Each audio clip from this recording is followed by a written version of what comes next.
J'étais à Genève, je m'étais occupé de tous les mouvements des juifs soviétiques, des juifs de l'ex-Union soviétique à travers le monde. J'ai vu comment le mur de Berlin s'écroulait. Donc comment les États-Unis, l'Australie, le Canada, en bref, comment l'Occident dépouillait l'ex-Union soviétique de des personnes valables, qui en grand nombre étaient des juifs. Alors une fois ici, je me suis dit non, il faut donner le sens dans l'immigration. C'est-à-dire, ce n'est pas un instrument d'intimidation, c'est un instrument d'accueil. D'accueil, c'est un instrument sécurisant, parce que l'immigration, bon, je tiens par exemple les promesses du feu président Kabila, le jour de sa prestation de serment, il avait dit chasser le chômage. Or que chasser le chômage partout à travers le monde, c'est d'abord l'immigration. Pourquoi? Parce que je prends l'exemple du Canada, où j'ai passé un peu de longue période dans mon expérience à l'étranger comme fonctionnaire international. Le Canada fait une immigration contre le chômage, c'est-à-dire on fait venir des gens qui doivent être placés dans la production du pays sans distinction raciale. Et c'est ça, la même chose que nous disons, dans notre pays, il doit y avoir une immigration accueillante. Je prends l'exemple de l'époque précoloniale. Nous ne connaissions pas l'immigration. Mais tout ce que nous possédons aujourd'hui jusqu'au 30 juin 60, même après le 30 juin 60, c'est à travers un mouvement migratoire. C'est-à-dire des routes qu'on a perdues aujourd'hui. Il y a 2 semaines environ, j'étais à Matadi, pas à Matadi, mais sur la route de Matadi jusqu'à Nkissi. Mais je me souviens, il y a une année passée, j'étais de passage sur la même route. C'était pratiquement impossible dans 2 heures atteindre Kisante.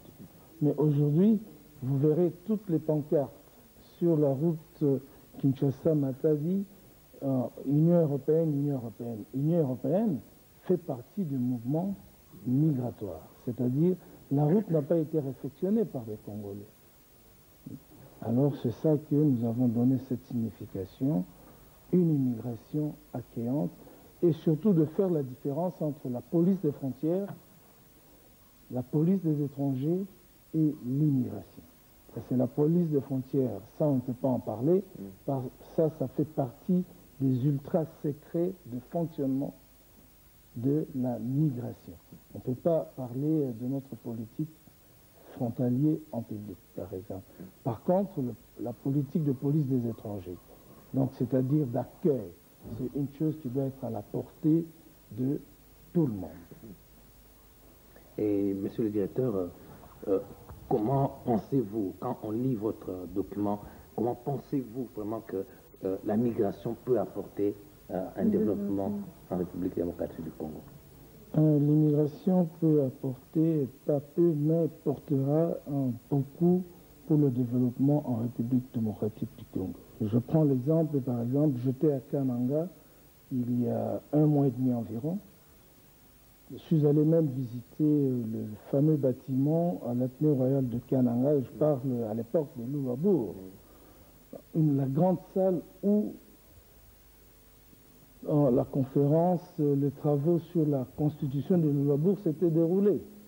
Aujourd'hui, cette grande salle est totalement détruite. Et à Kananga, j'ai vu de mes yeux, il n'y a pas 100 voitures, par exemple. Et quelles sont ces voitures qui circulent là-bas? Ce sont des mitrailles plus qu'à Kinshasa. Mais je dis, l'immigration apportera beaucoup. Dans quel sens? 1 million de Congolais peuvent quitter Kinshasa pour aller s'installer à Kananga.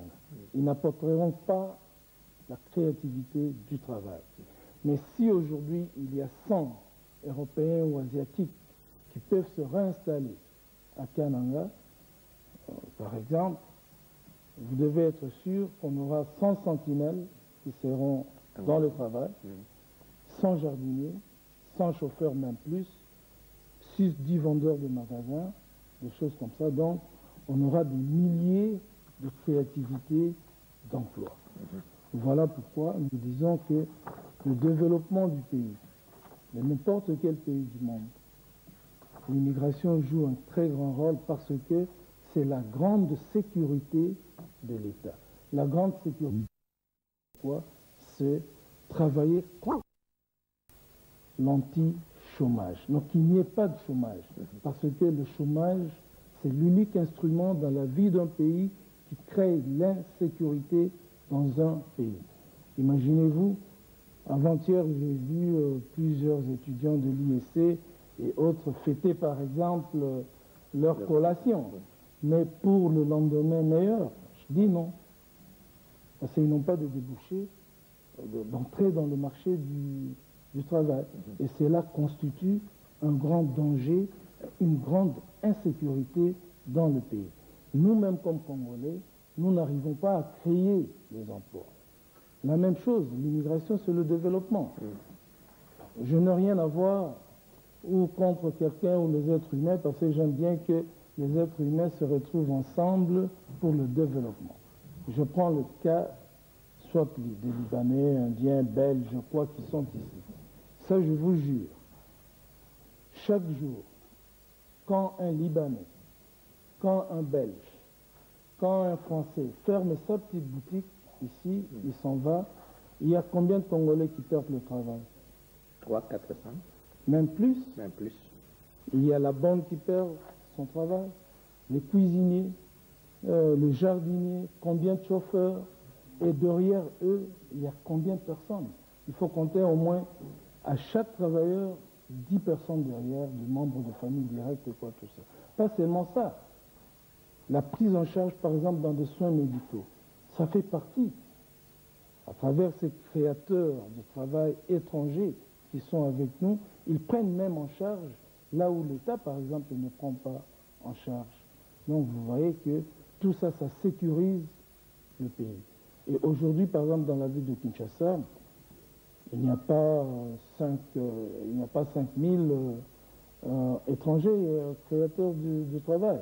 Mais imaginez-vous, sur 8 millions de Quinois, si aujourd'hui il y a 20 000, 30, 40 000 étrangers créateurs d'emplois, vous aurez de nouveaux bâtiments, vous aurez de commerce, vous aurez beaucoup de choses. Et cela rentre dans le cadre de sécuriser le pays parce que c'est chasser le chômage. Donc, oui. À vous entendre parler... Oui, excuse-moi, Joël. Oui. Moi, j'aimerais dire quelque chose. Ils viennent, ils investissent. Ça, c'est bon. Ils donnent du travail aux Congolais dans leur propre pays. Mais est-ce qu'ils sont en ordre? Par exemple, je prends l'exemple de plusieurs Ouest-Africains qui sont ici en République démocratique du Congo et les Libanais également. Est-ce qu'ils sont en ordre avec la DGM? Parce qu'ils sont là, parce qu'ils viennent investir, on doit les accepter. Vraiment, je vous félicite et puis je suis très content, très heureux de cette question. Il faut toujours imaginer, il faut aussi connaître la façon que les Congolais sont accueillis à l'extérieur. Oui. Je prends l'exemple de ces Ouest-Africains. Oui. L'année dernière, ça moi je l'ai considéré d'illégal, quand les Ouest-Africains étaient arrêtés par exemple ici. Je crois, parce que moi je crois que sur 10, en tout cas, il n'y a pas 2. Il n'y a personne qui veut être clandestin. Oui. Et la clandestinité, quand l'État favorise la clandestinité, c'est un danger également pour le pays. Oui. C'est-à-dire, il y a l'obtention de ces visas, les conditions d'obtention de ces visas. C'est les conditions les plus dures. Et ça, je vous affirme, à travers mon expérience nationale qu'internationale, notre pays est le pays le plus dur pour des conditions d'accueillir les étrangers. Entre-temps, ces magasins des Nigérians, par exemple, de pièces détachées sur Victoire et ailleurs, tout au long de la vie, qui travaillent là-bas? Juste le Kassavou. En grande partie, qui travaillent là-bas? Vous trouverez 2, 3, 4 jeunes Congolais. Mais les jours qu'ils avaient fait grève de 4 jours, qui ont perdu? C'est Congolais, qui est à la maison. Congolais.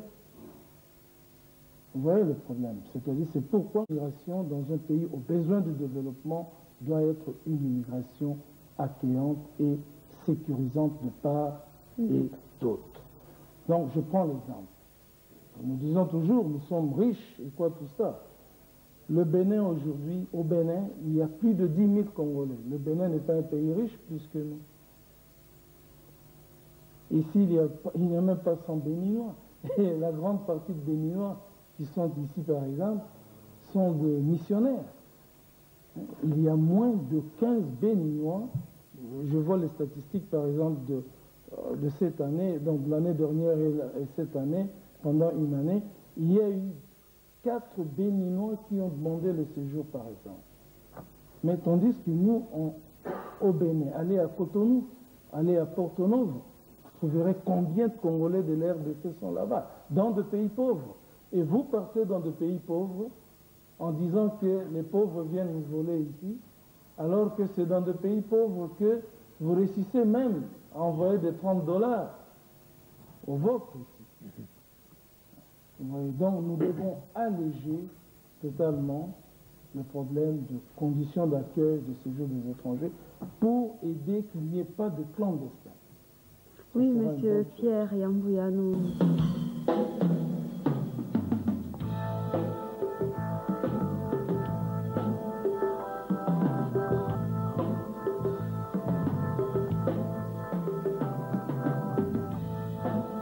Voilà, merci pour ces informations que l'Ouest constitue depuis des siècles un facteur de développement dans la mesure où il ressemble plusieurs races et cultures dans une même société, chacune donnant le meilleur d'elle-même pour élaborer les instruments de la survie de toute la communauté.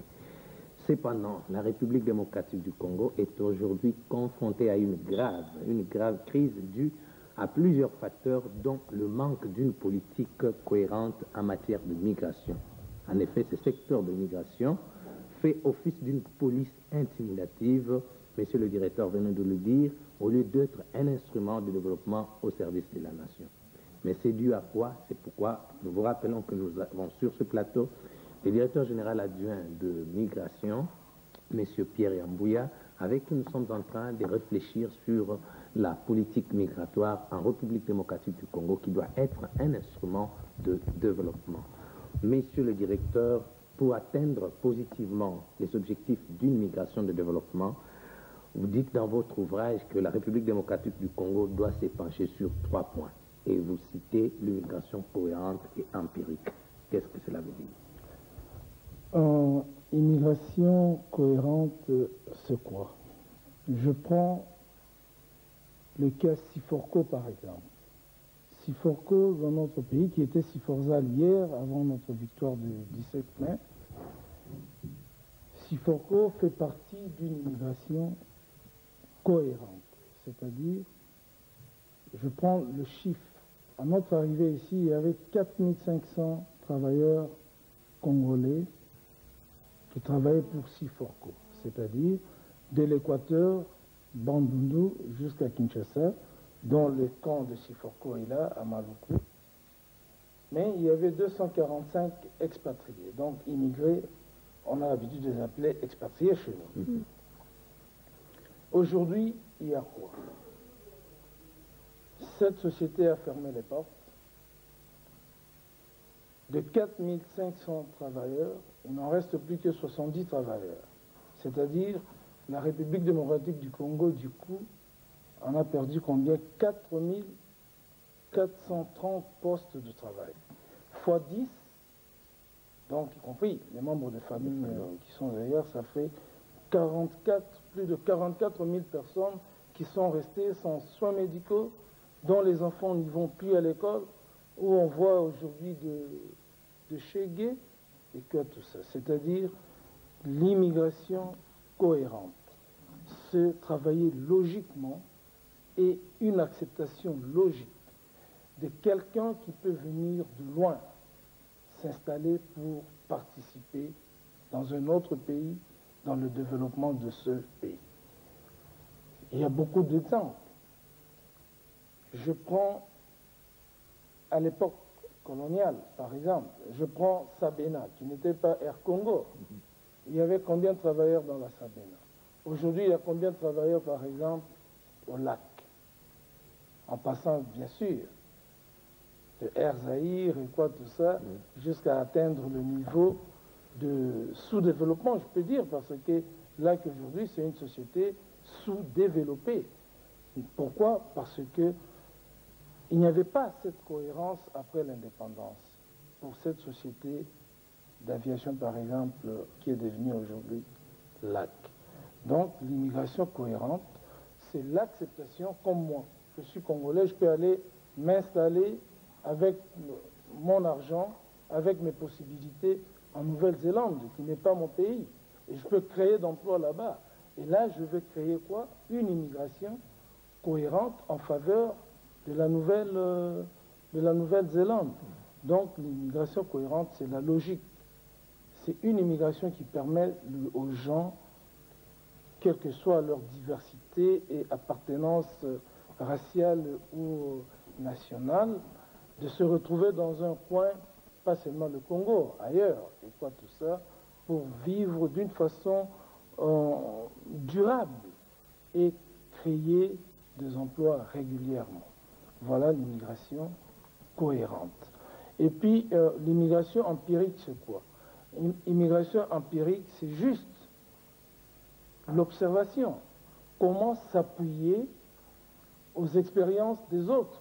Je prends l'exemple, le Canada ou les États-Unis. Les vrais Américains aux États-Unis sont de peau rouge. Qu'est-ce qu'ils avaient fait avec les États-Unis? Les États-Unis de peau rouge n'avaient pas de gratte-ciel. Mais avec l'immigration empirique, on a eu quoi? Cet appui des autres peuples venus d'autres côtés ont réussi à faire des États-Unis aujourd'hui ce qu'est les États-Unis. On voit par exemple des tombolas annuels. Je peux même dire, imaginez-vous aujourd'hui au Congo, moi-même je suis à l'aéroport régulièrement au bureau, je vois comment des jeunes gens, pas seulement de jeunes gens, même des gens de 80 ans, de 60 ans, qui veulent quitter le pays. Imaginez-vous aujourd'hui, par exemple, il y a un offre international, plusieurs. Les États-Unis disent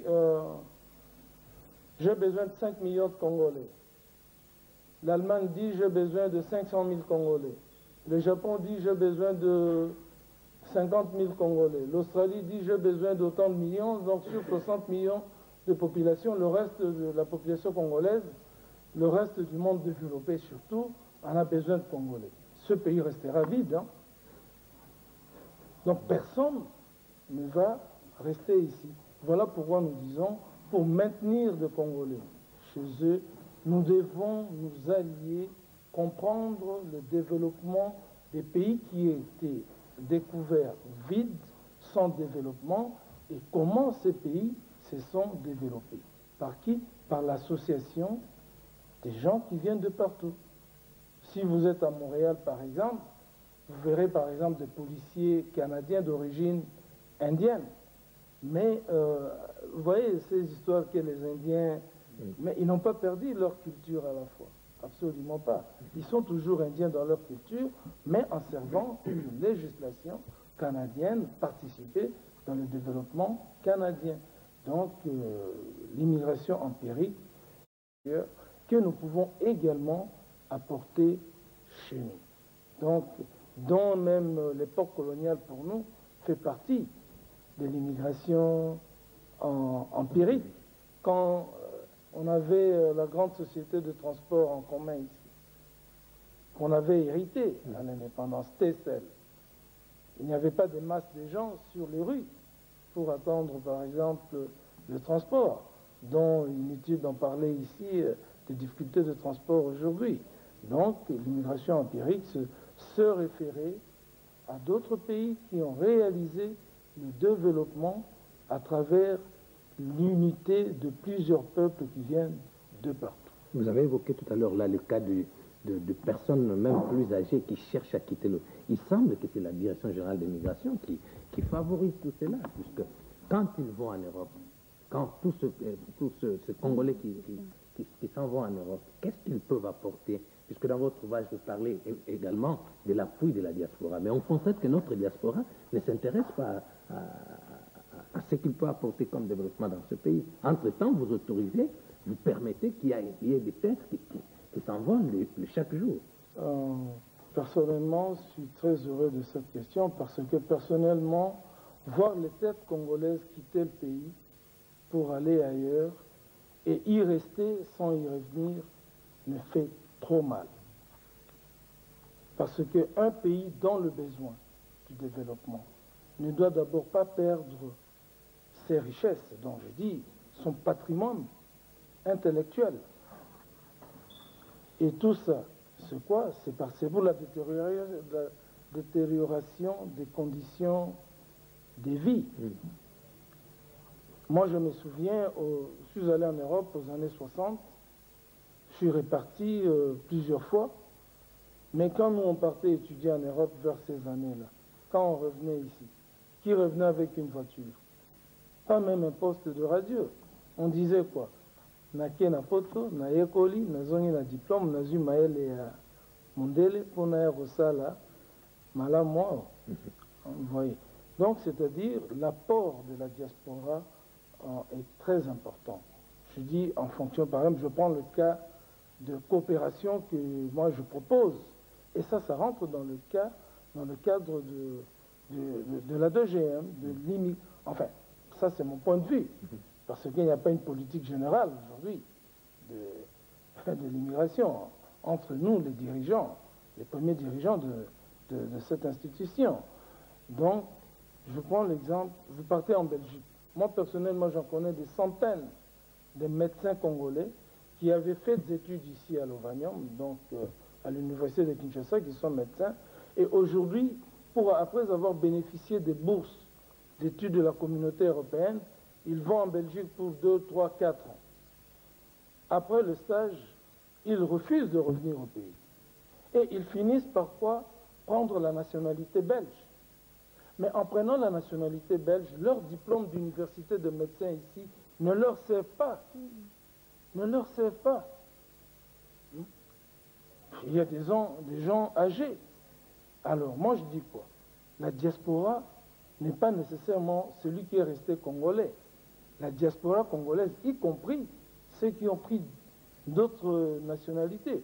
Je dirais, si aujourd'hui la Belgique veut nous envoyer 100 coopérants, par exemple, dans le domaine médical, et dans la 2GM, qui a une banque de données des Congolais de l'extérieur, nous dirons aux Belges, par exemple, non, sur 100 médecins belges de la coopération qui peuvent venir ici, nous aimerions voir 70 ou 60 médecins belges d'origine congolaise en revenant ici. Ils reviendront ici comme des Belges, rester dans le statut de Belges. Ils seront avec qui? Avec leurs racines. Ils iront dans des deuils qui est journalier chez nous, par exemple. Tout ça, ça fait partie de quoi? De l'apport. Là, leur présence physique raciale, par exemple, dans nos hôpitaux, ça ne sera pas une présence physique belge. Ça sera une présence physique congolaise, mais avec un passeport belge, avec un salaire de coopérant belge. Et ce salaire bénéficiera à qui? Parce que c'est ici que ce Congolais, ce Belge d'origine congolaise, a ses grands-parents, a ses neveux, et ceux-ci vont nous retenir et ils vont faire l'effort de s'intégrer entièrement au développement de notre pays, dans ce domaine par exemple. Et vous parlez de quelque part dans votre ouvrage de la diaspora sélective. Et justement, qu'est-ce que vous entendez par diaspora sélective? Je dis diaspora sélective, c'est quoi?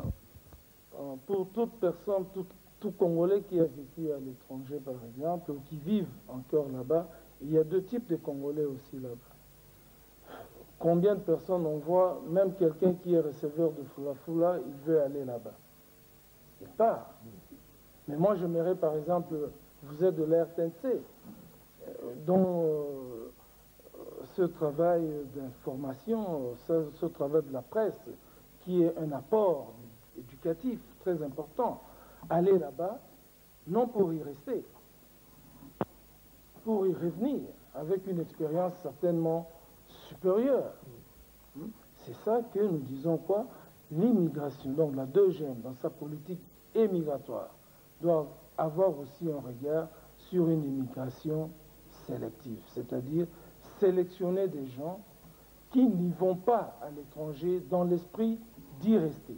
C'est-à-dire, c'est dans l'esprit d'un bref délai, surtout connaissant déjà des métiers. Quel est le métier que tu vas apprendre encore, par exemple, du journalisme là-bas, quand je vois cette belle présentation que vous êtes en train de faire. Par contre, vous vous retrouverez dans un studio peut-être plus moderne qu'ici, dans les soucis de rester là très peu de temps et de revenir ici, faire autant, tel que vous avez vu là-bas. Voilà cette immigration sélective que dans la même chose, nous pouvons dire immigration sélective. Dans le domaine domestique, par exemple, on peut s'arranger, je ne sais pas, avec le Canada. Ils ont besoin de qui? On a besoin de domestiques, et quoi, tout ça, des choses comme ça. Il y a beaucoup de pays qui en font.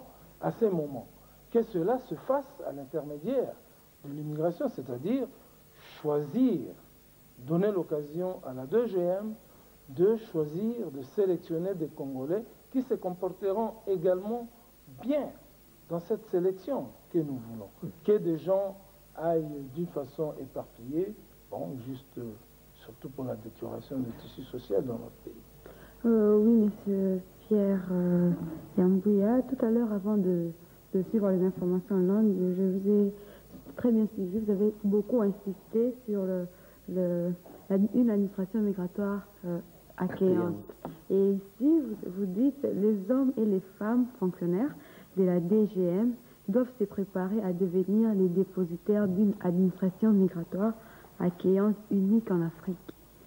Une conscience constructive nationale, une prévenance constante dans la sécurité des êtres humains.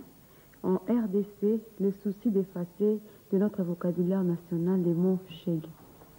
Donc la DGM doit pratiquer une administration migratoire accueillante et en même temps effacer le mot Chege.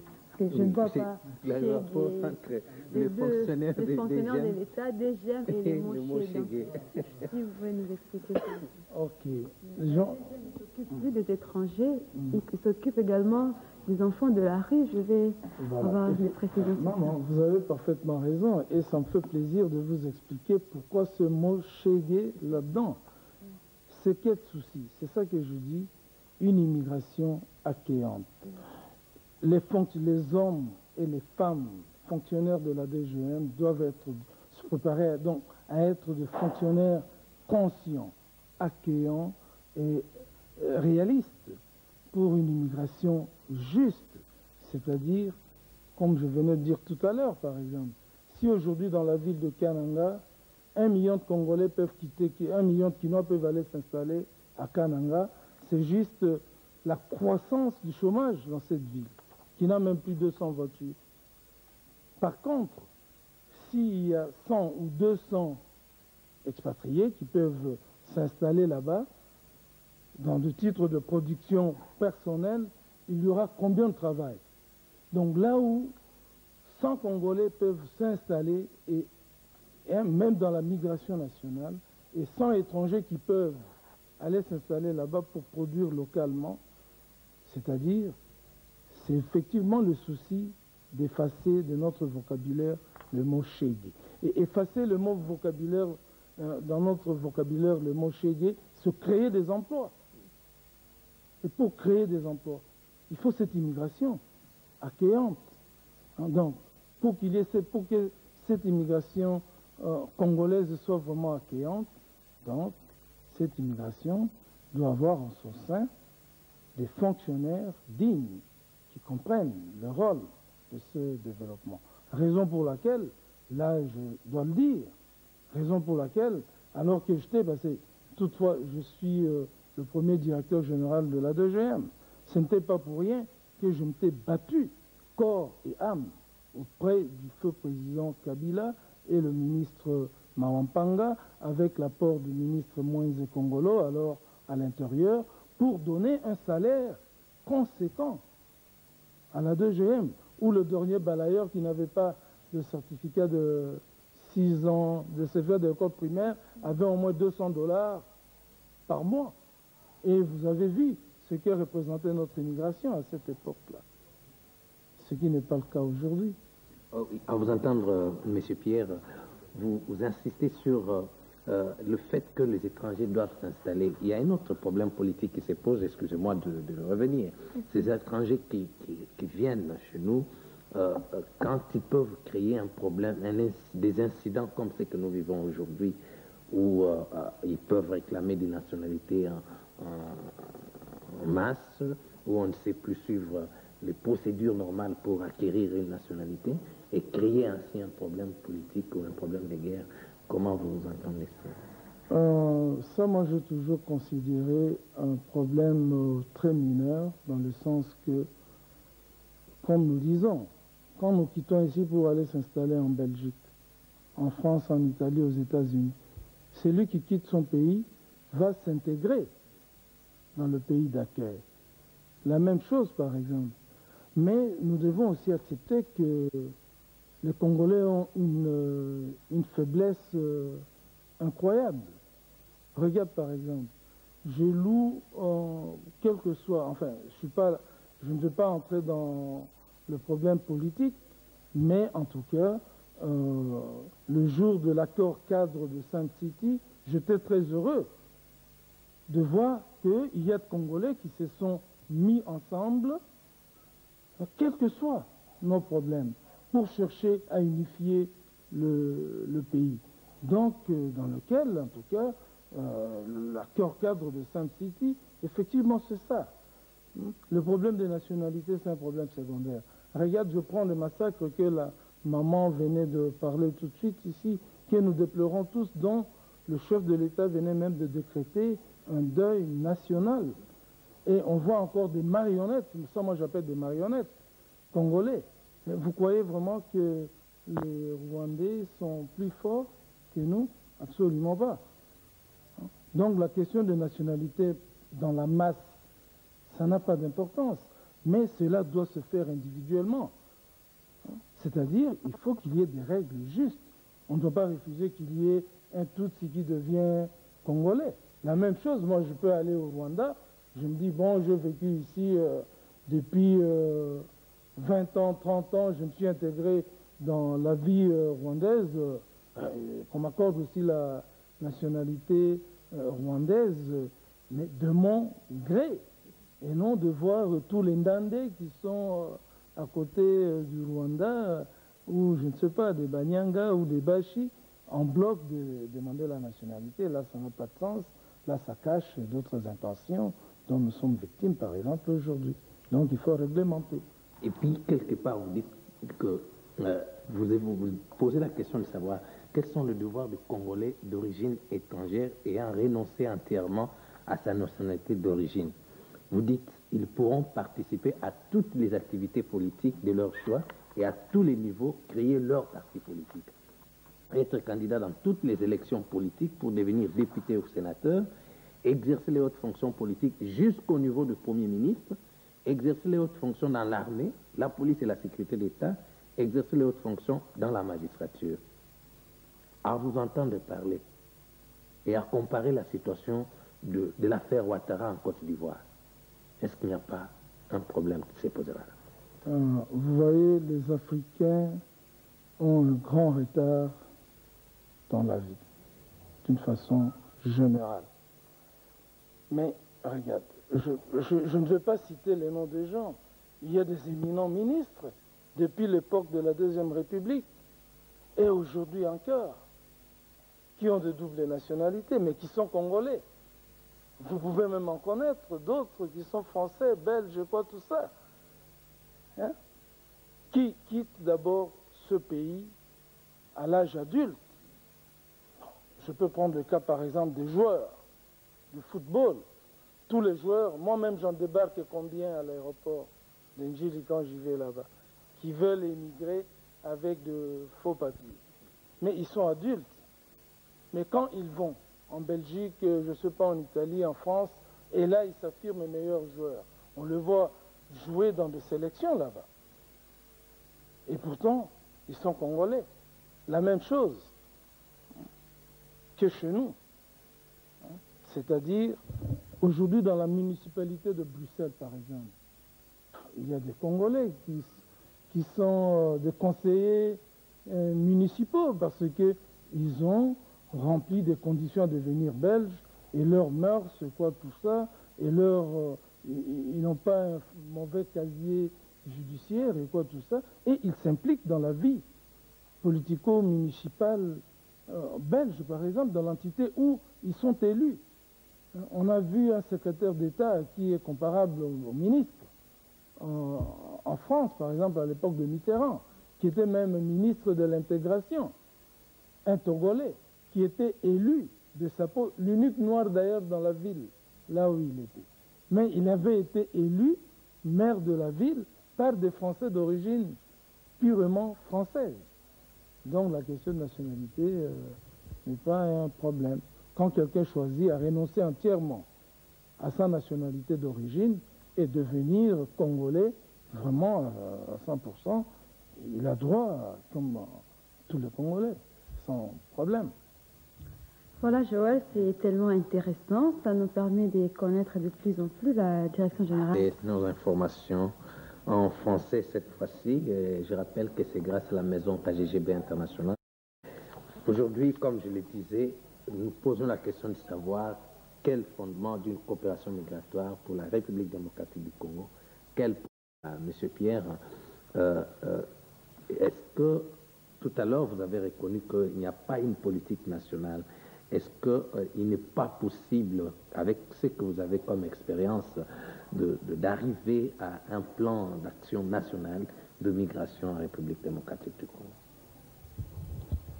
D'ailleurs, c'est depuis, avant cette opportunité, par exemple, du comité des réflexions belgo-congolais, depuis presque 3 ans, on s'était battu parce qu'on voulait organiser une journée des migrations nationales. Donc, organiser vraiment pour faire apprendre au peuple congolais ce que signifie l'immigration, de ne pas haïr l'étranger, parce que le Congolais, en fait, ne haïssent pas l'étranger. Mais c'est d'abord l'administration. Quand on parle d'administration accueillante, de l'immigration accueillante, c'est l'administration qui doit organiser cet accueil pour intégrer la population dans cet accueil.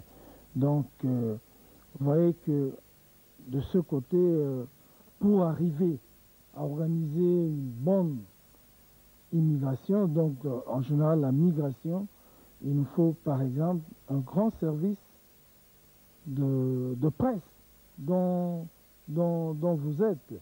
Je me rappelle de 97, en mettant en place la 2GM, dont notre regretté Sikassé fut notre premier, par exemple, attaché de presse. J'avais pris le vieux Benoît Lukunku, il fut notre conseiller culturel et de presse, une personne qui a des qualités non négligeables en la matière, dont j'avais, parce que il faut, pour arriver à un service, à une bonne compréhension et à réaliser un grand service d'immigration et d'émigration, donc la migration dans notre pays, c'est d'abord avec l'apport de l'information. Et l'information sur quoi? Sur la presse. De ne pas vous référer surtout comme à l'époque. Parce qu'à l'époque de SNIP ou ANI, c'était des endroits inaccessibles. Des endroits inaccessibles. Alors que, qui vont diffuser ailleurs? Moi, je regrette. À la fois, je me rends un peu partout dans le monde, sans une presse à côté, sans des gens qui savent comment promouvoir, comment diffuser, comment orienter de choses. Donc, la réussite de l'immigration dans notre pays, c'est avec l'apport surtout de la presse, que la presse nationale et de spécialistes. Des gens, mais comme au Canada, comme aux États-Unis, comme en Allemagne, il y a des journalistes, il y a la presse, donc des gens qui connaissent même. Hein, donc c'est une partie intégrante de l'immigration qui a toutes les informations, plus que même les différentes directions, par exemple. C'est-à-dire, je suis dans l'immigration, je suis de la police des frontières, pour moi, c'est une spécialité. Je me limite là, comme police des frontières. Je suis là à la documentation, je sais ce que fait la documentation. Je suis là pour la police des étrangers, et puis patati patata. Tandis qu'un service d'information qui est de la presse fera de la 2GM un apport très important. Mais pas une presse qui vient d'ailleurs, mais au sein même de la Direction générale d'immigration. C'est ce service qui doit voyager à travers le monde pour nous ramener des informations et la façon de présenter ces informations. C'est ce service qui ira diffuser à travers le monde, qui entrera en contact avec de grandes organisations migratoires, et quoi tout ça pour les informer du bien fondé de notre politique migratoire. Ça sera une chose, ça je vous assure, parce que, bon, sur le plateau, on ne peut pas tout dire, parce qu'on a très peu de temps, mais en tout cas, si une possibilité qui peut nous être offerte de cette façon-là, vous verrez que le mot Chegué sera effacé avec tout cet apport. Et la Direction générale de l'immigration aujourd'hui, vous avez un service de la presse chez vous? Bon, vraiment, personnellement, je suis dedans, mais je ne sais pas comment fonctionne ce service de la presse. Mais vous avez dit tout à l'heure que la presse a un rôle à jouer dans la migration. Mais dans la DGM, vous n'avez pas la presse. Bon, c'est ça que je dis tout à l'heure. Par exemple, je me souviens de Sikas Sinamouli, qui nous a quittés il y a très peu de temps, qui vient de passer. Je me souviens de Benoît Lukunku, de grand travail qu'il avait déjà, je peux dire pour la première fois, de réalisation, de reportage que le vieux, j'appelle vieux, Benoît Lukunku, que j'ai beaucoup d'admiration envers lui, de réalisation qu'il avait fait pour la 2GM, qui avait même commencé à faire revenir des gens dans ce pays. Et les gens n'y croyaient pas que c'est ça, par exemple, l'aéroport international de Njili. Pourquoi nous parlons de miroir? Qui va faire si cette immigration est accueillante? Qui va rendre cet accueil un miroir? Ce n'est que l'information. Mais oui, mais j'espère que là, vous allez remplacer toutes ces personnes que vous venez de citer, parce qu'ici à la RTNC, il y a plusieurs journalistes, moi je crois, capables d'exercer ce que vous venez de dire pour que la politique d'accueil à la DGM... Je crois que c'est un souhait du directeur général. Qu'il y ait un service de presse cohérent. Oui, mais ils sont plus là, les personnes qui viennent de citer. Alors moi, je dis ici à l'RTNC, en face de ces studios, il y a la rédaction des informations télévisées, même là-bas à la radio.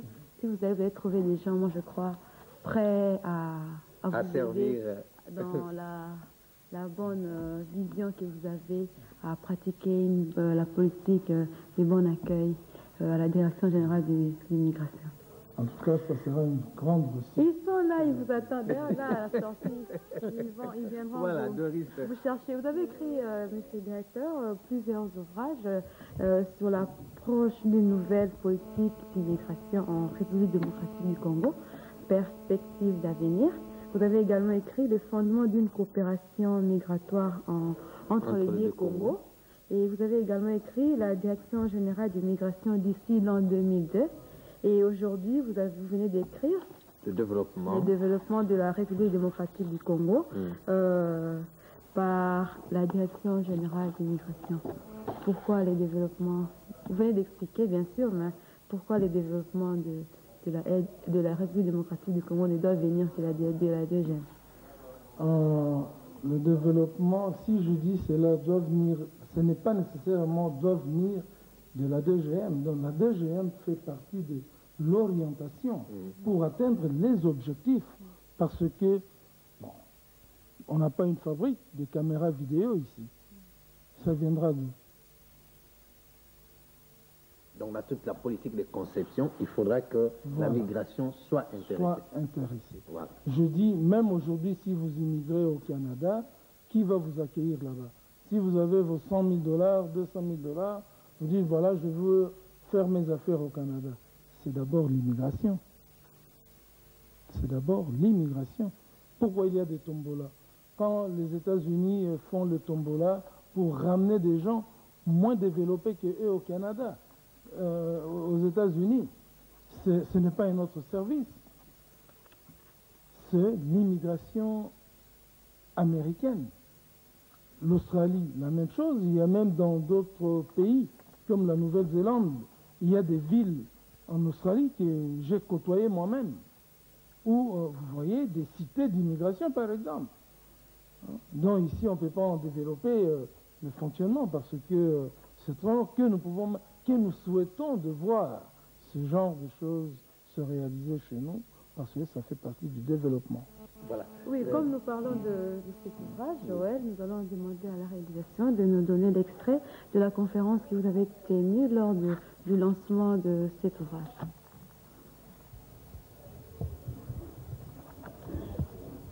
Voilà, on n'est pas encore prêt avec cet élément.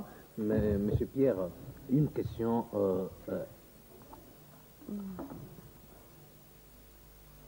Un peuple de grande émigration, dont la signification même de la Direction générale de migration.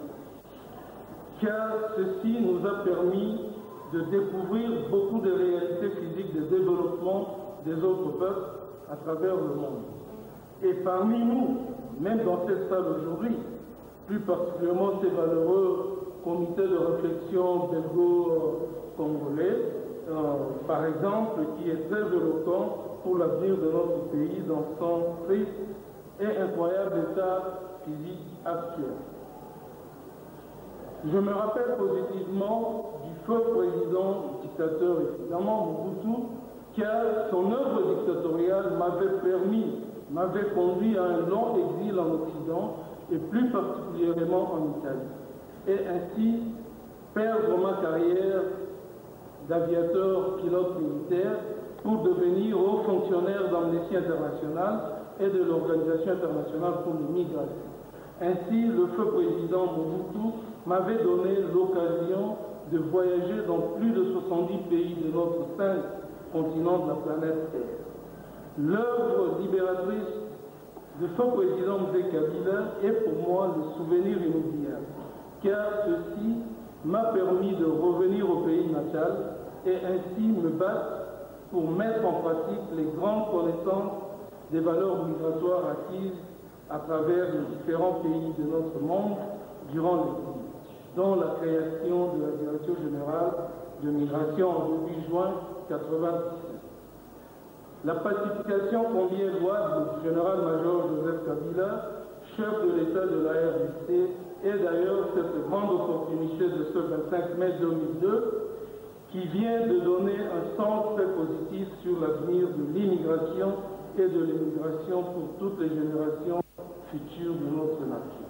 Car l'immigration de développement dans la concorde entre les êtres humains autour de nombreuses ressources naturelles inépuisables de la RDC nous sortira de l'état actuel pour tous les siècles à venir. Pour toutes ces raisons, je vous présente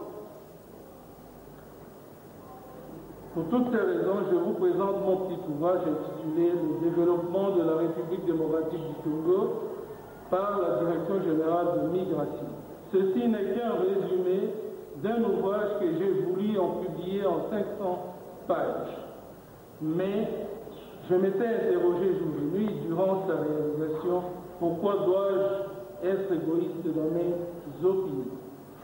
Enfin, encore une fois, je remercie le comité de réflexion belgo-congolais qui, par son programme d'aujourd'hui, vient de donner un grand sens à mon interrogatoire personnel. Car cette rencontre, j'ai plein d'espoir que nous réaliserons ensemble un ouvrage beaucoup plus complet sur la question d'immigration et d'immigration, pour réaliser notre reconstruction nationale de ce que doit devenir terre d'avenir pour tous. Et donc la raison d'être d'un grand service de migration de développement en République démocratique du Congo, dans l'amour du prochain qui est le premier cri de notre Créateur pour l'unité de ses œuvres. Croyons fermement à notre Dieu le Tout-Puissant. Je vous remercie. Voilà. La République démocratique du Congo a tout intérêt de devenir une destination ouverte pour beaucoup d'entrepreneurs, de touristes, grâce à la Direction générale des migrations, qui est le plus grand support du développement économique du pays, l'instrument sécuritaire garantissant la longévité des projets par le maintien de mesures ouvertes, traduisant un changement de mentalité. La Direction générale des migrations demeure la première institution par excellence qui modifie par la qualité de ses services l'image ternie du pays par des raisons bureaucratiques et de fins d'extorsion où chacun cherche sa tartine. Étant donné que le développement du pays est en grande partie tributaire de la vision migratoire de l'institution spécialisée en la matière, la Direction générale de migration doit redéfinir a priori en cherchant à améliorer le statut des étrangers vivant en République démocratique du Congo, en optant pour une attitude de respect des expatriés considérés comme des vaches à lait potentielles. Oui, en lisant cet avant-propos, moi je me pose la question, M. Pierre est en train de défendre le respect des expatriés. Oui, mais il y a un problème. Oui. Nos étrangers qui sont, en fait, les Congolais qui sont à l'étranger, souvent quand on les attrape sans documents, ils reviennent au pays d'une manière là, décente. Comment je dis, indécente. Mm. Donc, liés.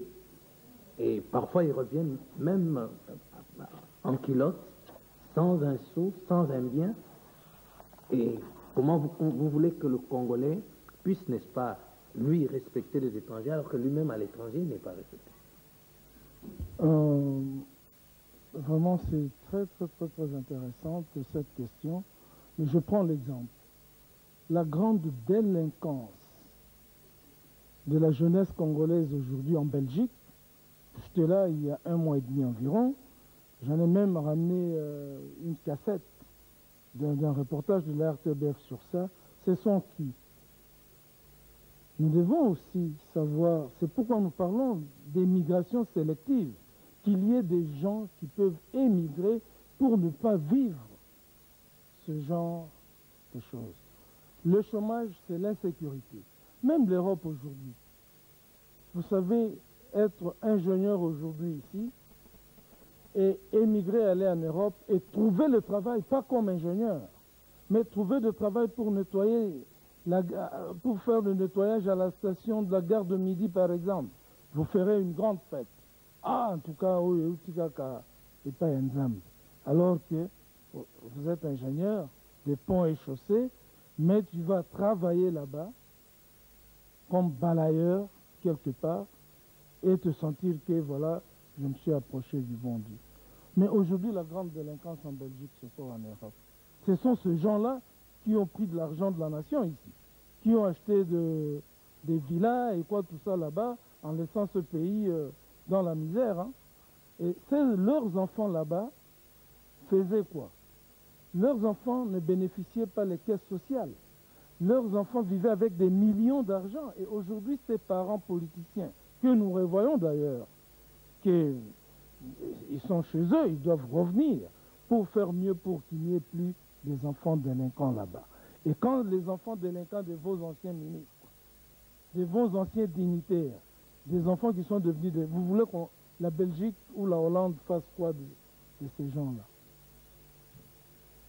Voilà, monsieur le directeur Pierre Yambouya. C'était un grand plaisir pour nous de vous recevoir aujourd'hui sur nos plateaux de la RTNC. Les téléspectateurs qui vous ont suivi ont compris aujourd'hui que la République démocratique du Congo peut compter sur la Direction générale de l'immigration pour son développement. Si vous avez un mot de la fin.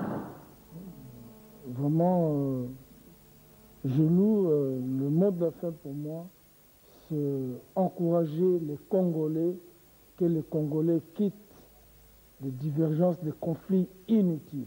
Penchons-nous sur l'avenir. L'avenir est très important pour la nation tout entière. Les guerres et quoi, tout ça, n'apporteront pas de solution pour ce pays. Soutenons nos dirigeants qui sont là qu'ils deviennent réellement, avec notre apport, des hommes justes, dans le souci du bien-être des Congolais. Et ce bien-être des Congolais, c'est le facteur de toutes les couches raciales, sans distinction de nationalité.